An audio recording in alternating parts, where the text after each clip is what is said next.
ఆ జిల్లాలో రెండు ప్రధాన పార్టీలకు చిక్కొచ్చి పడింది. గతంలో విశాఖ జిల్లా, శ్రీకాకుళం జిల్లాల నుండి విడిపోయి కొత్త జిల్లాగా ఏర్పడిన ఆ జిల్లాలో ప్రస్తుతం వింత పరిస్థితి నెలకొంది. ఆ జిల్లా నుండి పార్లమెంట్ అభ్యర్థిగా పోటీ చేయించేందుకు ప్రతిపక్ష టీడీపీ, అధికార వైసీపీలకు అభ్యర్థులుగా ఎవరిని పెట్టాలో తెలియక తలలు పట్టుకుంటున్నారు. మిగతా జిల్లాలలో ఎంపీ అభ్యర్థిగా పోటీ చేసేందుకు అనేక మంది ముందుకు వస్తుంటే ఆ ఒక్క జిల్లా పరిస్థితి మాత్రం వేరేలా ఉంది. గతంలో ఎంపీలుగా గెలిచిన వారు సైతం ఎమ్మెల్యేలుగా పోటీ చేసేందుకు ఆసక్తి చూపకపోవడం, ఆర్థిక పరిస్థితులు చూసుకోవాల్సి రావడంతో ఈ పరిస్థితి దాపురించిందని ఆయా పార్టీల నేతలు, కార్యకర్తలు గుసగుసలాడుకుంటున్నారు. ఇంతకీ అది ఏ జిల్లా? పోటీ చేసేందుకు ఆసక్తి చూపని అభ్యర్థులు ఎవరు? లుక్. ఇటు శ్రీకాకుళం జిల్లాలో, అటు విజయనగరం జిల్లాలో మరికొన్ని అసెంబ్లీ నియోజకవర్గాలు కలిసి ఉన్న విజయనగరం పార్లమెంట్ స్థానం నుంచి టీడీపీ అభ్యర్థిగా పోటీ చేసేందుకు ఇప్పటి వరకు ఎవరూ ఆసక్తి చూపడం లేదు.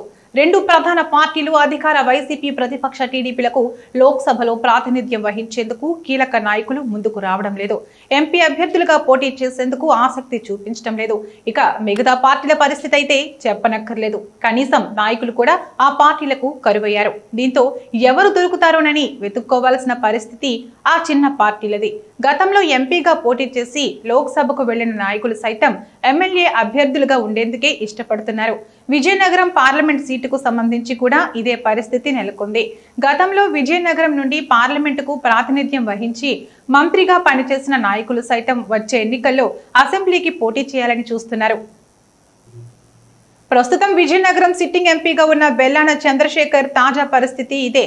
తాను ప్రస్తుతం అసెంబ్లీకి పోటీ చేయాలని భావిస్తున్నట్లు అధిష్టానం దృష్టికి తీసుకువెళ్లారు. సొంత గ్రామమైన చీపురుపల్లి నుండి మంత్రి బొత్స ఉండడంతో తనను ఎచ్చెర్లకు పంపాలని కోరారు. అయితే ఎచ్చెర్ల నుండి గొర్లె కిరణ్ కుమార్ తన స్థానాన్ని వదులుకునేందుకు సిద్ధంగా లేకపోవడంతో అధిష్టానం నిర్ణయం కోసం ఎదురు చూస్తున్నారు. మరోవైపు వచ్చే ఎన్నికల్లో ఎంపీగా పోటీ చేస్తే సిట్టింగ్ ఎంపీ బెల్లాన ఓడిపోయే పరిస్థితి ఉందని పార్టీ ఇంటర్నల్ సర్వేలో తేలడంతో పార్టీ కూడా ఆలోచనలో పడింది. దీంతో జిల్లా పరిషత్ చైర్మన్ మర్రి శ్రీనివాసరావును ఎంపీగా పోటీ చేయించాలని భావించింది. కానీ దానికి మంత్రి బొత్స ఒప్పుకోకపోవడంతో అధిష్టానం మరలా ఆలోచనలో పడింది. విజయనగరం ఎంపీ స్థానం కోసం తన భార్య పేరును గాని, తన కుమారుడు బొత్స సందీప్ పేరును పరిశీలించాలని మంత్రి బొత్స కోరారు. అయితే మంత్రి బొత్స కుటుంబం నుండి ఇప్పటికే బొత్సతో సహా ఆయన సోదరుడు బొత్స అప్పల నరసయ్య కూడా ఎమ్మెల్యేగా ఉండటంతో ఇదే జిల్లాలో మరో టికెట్ ఇవ్వలేమని పార్టీ అధిష్టానం చెప్పింది. దీంతో విజయనగరం ఎంపీ సీటును తన మేనల్లుడు చిన్న శ్రీనుకు ఇస్తే ఒప్పుకునేది లేదని మంత్రి బొత్స ఖరాఖండిగా అధిష్టానానికి తెలిపారు. దీంతో అధిష్టానం ప్రస్తుతం ఆలోచనలో పడింది. విజయనగరం ఎంపీ సీటు వరకు ఎలాంటి మార్పులు చేయకూడదన్న ఆలోచనలో అధిష్టానం పడినట్లు తెలుస్తోంది.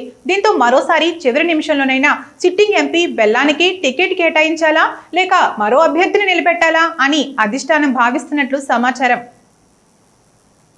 ఇక తెలుగుదేశం పార్టీకి ఇదే సమస్య. ఓవైపు ఉత్తరాంధ్రలోను, విజయనగరం జిల్లాలోనూ పార్టీ బాగా పుంజుకుందని నేతలు చంకలు గుద్దుకుంటున్నా విజయనగరం పార్లమెంట్ స్థానానికి సైతం ప్రస్తుతం టీడీపీ నుండి అభ్యర్థి కరువయ్యారు.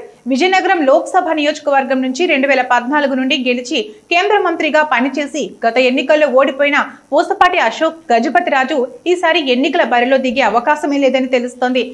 టీడీపీ అధిష్టానం అశోక్ గజపతిరాజుకు 2 ఆప్షన్లు ఇచ్చింది. విజయనగరం అసెంబ్లీకి పోటీ చేస్తే ఖచ్చితంగా గెలిచే అవకాశం ఉందని తెలిపింది. లేని పక్షంలో విజయనగరం పార్లమెంట్ స్థానం నుండి పోటీ చేయాలని, విజయనగరం అసెంబ్లీ టికెట్ బీసీలకు కేటాయిస్తామని కోరింది. అయితే అశోక్ గజపతిరాజు ఈ ఆప్షన్లకు ఆసక్తి చూపడం లేదు. తాను పోటీ చేసేందుకు సిద్ధంగా లేనని, తన కుమార్తె అదితి గజపతిరాజుకు మాత్రం విజయనగరం అసెంబ్లీ టికెట్ను కేటాయించాలని కోరుతున్నట్లు సమాచారం. తాను విజయనగరం పార్లమెంటుకు పోటీ చేయాల్సి వస్తే పోటీ చేసేందుకు సిద్ధమేనని, కానీ విజయనగరం అసెంబ్లీ టికెట్ను మాత్రం తన కుమార్తెకు ఇవ్వాలని పట్టుపడుతున్నట్లు సమాచారం. దీంతో అధిష్టానం ఆలోచనలో పడింది. పార్టీలో సీనియర్ నాయకుడైన అశోక్ గజపతిరాజును పక్కన పెట్టి విజయనగరం అసెంబ్లీకి మరో అభ్యర్థిని కేటాయించలేక, ఒకవేళ అశోక్ గజపతిరాజు విజయనగరం పార్లమెంట్ అభ్యర్థిగా పోటీ చేసేందుకు సిద్ధంగా ఉన్నా అదే కుటుంబం నుండి అదితి గజపతిరాజుకు టికెట్ ఇవ్వలేక ఆలోచనలో పడింది. దీంతో ఇప్పటి వరకు విజయనగరం పార్లమెంట్ అభ్యర్థి ఎవరన్నది తేల్చలేకపోతోంది. మరో 15 రోజుల్లో ఎన్నికల నోటిఫికేషన్ రానుందని సమాచారం వస్తున్నా ఇప్పటికీ 2 ప్రధాన పార్టీల్లో ఎంపీ అభ్యర్థి ఎవరో తెలియక గందరగోళం నెలకొంది.